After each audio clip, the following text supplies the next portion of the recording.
Hello friends, welcome to my channel. Christmas ಹಬ್ಬಕ್ಕೆ ನಾವು ಮೈಸೂರಿನ ಸೆಂಟ್ ಫಿಲಮಿನಾಸ್ ಚರ್ಚ್ಗೆ ಹೋಗಿದ್ವಿ. ತುಂಬ ಚೆನ್ನಾಗಿತ್ತು. ಹಬ್ಬದ ಪ್ರಯುಕ್ತ ತುಂಬ ದೀಪ ಅಲಂಕಾರ ಎಲ್ಲ ಮಾಡಿ ತುಂಬ ಜನನೇ ಬಂದಿದ್ದರು. ಇದು ಏಷ್ಯಾದಲ್ಲೇ ದೊಡ್ಡ ಚರ್ಚ್ ಅಂತ ಹೇಳ್ತಾರೆ. ಬರೀ ಕಲ್ಲಿನಲ್ಲೇ ಕೆತ್ತನೆ ಮಾಡಿದ್ದಾರೆ ನೋಡಿ, ಎಷ್ಟು ಚೆನ್ನಾಗಿದೆ.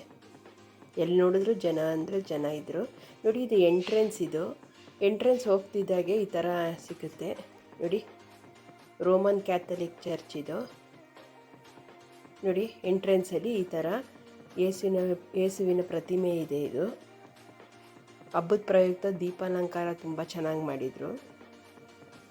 ಡೆಕೋರೇಷನ್ ಅಂತೂ ತುಂಬಾ ಚೆನ್ನಾಗಿದೆ ನೋಡಿ ಫ್ರೆಂಡ್ಸ್.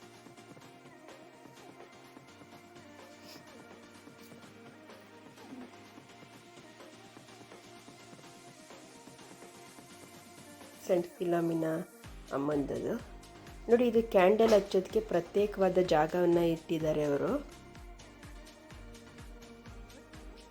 ನೋಡಿ. ಇದು ಕಲ್ಲಿನ ಶಿಲೆ. ಇದು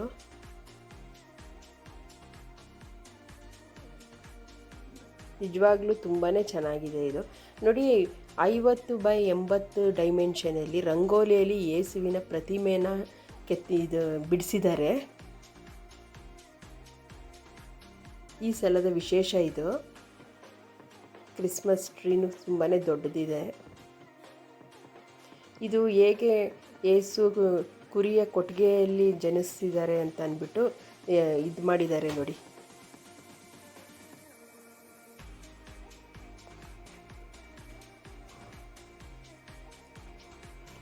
ಬಾಲ ಯೇಸು.